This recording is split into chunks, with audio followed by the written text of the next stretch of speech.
What is going on, Swoopers? Welcome back to another episode of Swoop Luke. In this episode, we'll be previewing the huge, I cannot stress that enough, huge semi-final against Geelong tonight. So just let's run that intro, jump straight into it.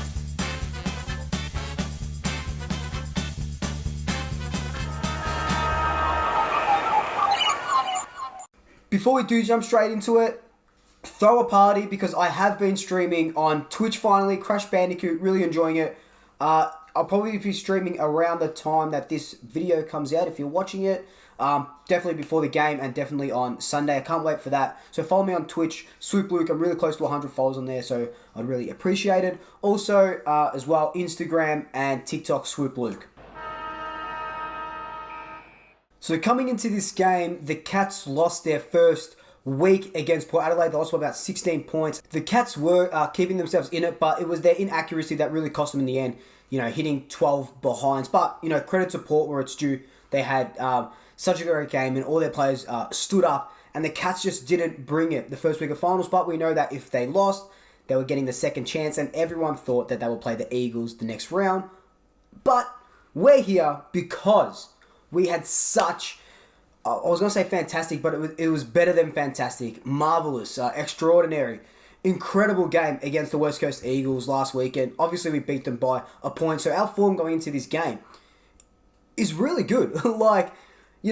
You think, 1 point, you struggle to get through it and stuff, but we actually pretty much put on a four-quarter performance. Sure, it wasn't the four-quarter performance we put on against the Doggies in round one where we just absolutely annihilated, won by a bunch of goals, but four-quarter performance in the sense that the Eagles are a freaking good team. When you have Nick Nat, what did he get, 6 or 7 clearances, and all their goals pretty much came from clearances. To go up against that with Dusty Cameron and Brodie Grundy, that's not something to scoff at, and backs against the wall, and having to travel to Perth. So I feel like we're better placed at the moment going into this game than Geelong are, who are looking at staring down the barrel of going out in straight sets. So, cast your minds back to earlier this year when we played them last. It was De Goey's return from injury, and it was also his last game in a while because that's the day that he stuffed up his finger and we didn't see him for weeks and weeks and weeks. In that game, De Goey pretty much carried the team on his back, kicked 5 goals, 3 of those goals coming in the final term where we absolutely blitzed the Cats. We only won by a few goals, and Geelong had Joel Selwood out in the first quarter with a hamstring. So he was on ice, so they were one player down. But I felt like that was another one of those performances this year where you could see that when we're on, we're actually really on, and we're a good team, and we're firing and stuff.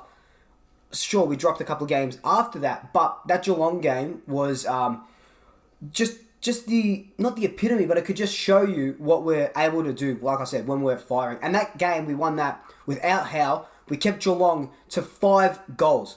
Geelong coming into that game were the best scoring side in the competition, and we kept them to 5 goals. Incredible. Incredibly insane. Incredibly insane. Love it. That's what we need to bring this weekend. So last week I talked about the key area being our mids to forward connection, and that was just incredible last week.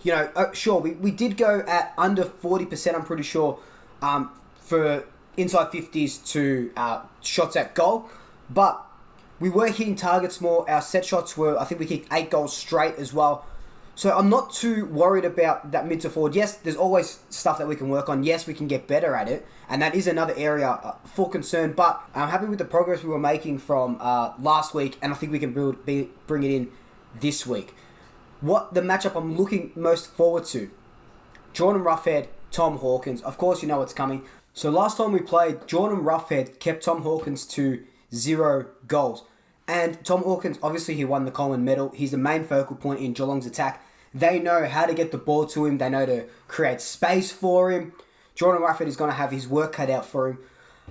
It's going to be a crazy battle. You stop Tom Hawkins from scoring, no one else can really score. Rowan's not going to score a lot. Myers isn't going to score a lot either. Radiclia, probably not. So if you do stop Hawkins, you look at you got a better chance of winning the game, obviously. But I don't feel like Hawkins is going to kick, the 3, 4, 5 goals that he was kicking. He was really well held and misfiring last week against Port Adelaide. I think Jordan Rufford and Darcy Moore becoming that intercept marker can do the same job. Another matchup, or not so much a matchup, someone that has to step up again, is Mason Cox and Jordan De Goey. I know Cox kicked 3 goals in 3 minutes, had that fire first quarter. He has to just be a little bit more consistent, kind of like the 2018 prelim. He has to do that more often than not. I'd love to see it, even if it's just he tears it up for the first half. If he kicks 4 goals, or De Goey kicks 3 or 4 goals, that's going to go a long way. The best thing about our forward line is that if Cox isn't kicking a bag, Jordan De Goey is kicking back. If Jordan De Goey isn't, maybe this is the game that we see Steve-O break free from his glandular fever and his poor form and, become that player that he was in 2018. Maybe he kicks 3 or 4, or Will Hoskinelli or Josh Thomas.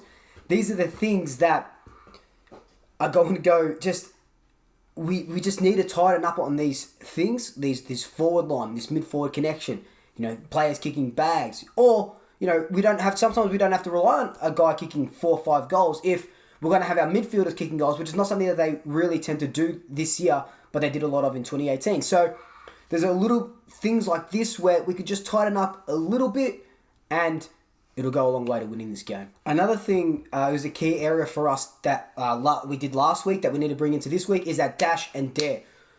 Gone are those defensive game plans of 2020 that we were playing this season. Maybe it was a bit of rope-a-dope, where we've been hitting with our left hand, but now we're hooking with our right. We're showing that attack now. We're running, we're dashing. We had the best mark to play on percentage in the competition last weekend, and I feel like we can bring that again this weekend. We know Geelong are a good contested ball team, so if we can take it to them, keep the ball off them as well, and dare and dash, that's how we win this game. Keep the ball off Geelong, dare, dash. This is the first time in 2020 where we've made no changes from one week to the next. But Luke, when was the last time we took an unchanged side into the next week? Cast your minds all the way back to 2018 Grand Final. Actually, don't think about it. But just quickly, I'm just going to really quickly mention it. We took a team unchanged for those 4 weeks of finals. So the West Coast game, the Geelong game, the Richmond game, and then the West Coast game again. All those 4 weeks had the exact same players. Could history be repeating itself? Could history be repeating itself? God. Please. Except, this time let's win the premiership and not lose in the last minute and a half. Shit.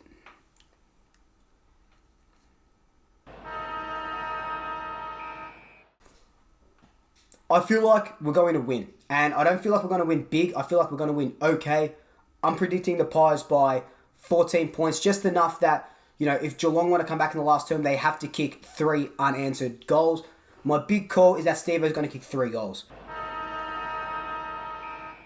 So, this could be our last game, or it could be a lead up to a huge preliminary final against Brisbane. I don't want to count the chickens before they hatch, but I'm feeling pretty confident. I will get nervous, right before the game starts, but I'm feeling pretty confident, and I know that what the boys have in them, and you know what the boys have in them too. You just have a look at the West Coast game. Backs to the wall. What we were able to do. Put all those goals on. Mason Cox firing. De Goey kicking a bunch of goals. Having to travel to Perth. Now we're going back to Queensland. Geelong are coming off some poor form against Port Adelaide. We're in like sin right now, and the boys know that. There's a big belief. We've gone 1-4. Let's make it 2 of 4 and keep our freaking season alive. But until then, like, comment, subscribe, tell your family, tell your friends, tell your pets, and until next time, double shackers, I'll swoop you all later. Ooh la la.